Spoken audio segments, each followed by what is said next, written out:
Hello all traders, today is Tuesday 11th of February 2025 and we're going to look at the trades that we have taken on Nasdaq, Dow Jones and S&P 500 futures and CFDs. If we look at the 1 hour macro chart, we see that the price was fluctuating between the previous day close and previous day low in a narrow volatile range. So during the Asian session it started to go down, and also during the London session found the support, and finally buyers came back and pushed the price higher. And by looking at 10-minute macro chart, we see that after New York market opening, the price that was bullish pre-market continued to go up and reached the previous swing high and got rejected. So our plan of action for today was wait for the volatility to come down and the Fed chairman testimonial finish, and after that take a sell short position when the price tests this level of resistance and get rejected, and take long position also when the price have a deep pullback and reach the support level.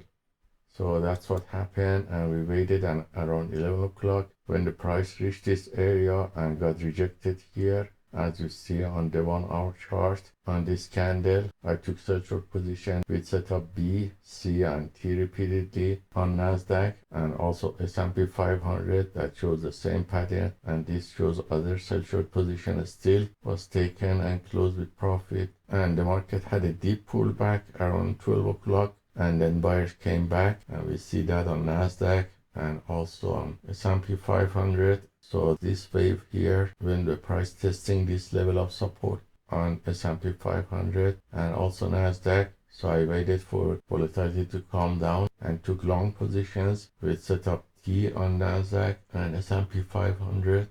And since the price reached the resistance level again and it was choppy and we reached the daily target, I finished for the day.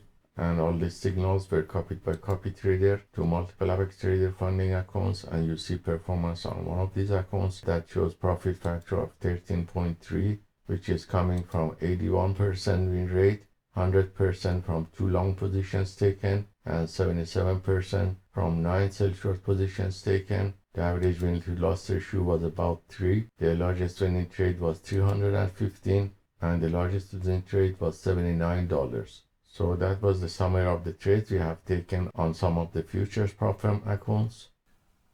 And on the 5K CFD prop firm account, these are the list of trades I have taken today. 5 position was taken, 3 sell shorts and 2 long positions was taken on Nasdaq, S&P 500 and Dow Jones. And you can see here entry on the sell shorts and also long positions here that was taken. And when I came back afternoon to trade, it was again in a very choppy narrow range, sideways pattern. So I just played with the small volume to lower the risk because it wasn't trendy and highly volatile. So our total profit is now $76.71 with the profit factor of 3.32. And from the 140 trades taken so far, we have a win rate of 82%. And this shows the equity curve, which is growing consistently with the percentage of drawdown, which was kept below 0.5%. That is 10 times less than the 5% drawdown for the daily loss imposed by the prop firm to pass the second stage of the challenge. So hope this trade taken by the PAAT system for fast scalping on the futures prop firm accounts and also the CFD prop firm account is useful for you. And let us know if you have any questions. Have a wonderful day.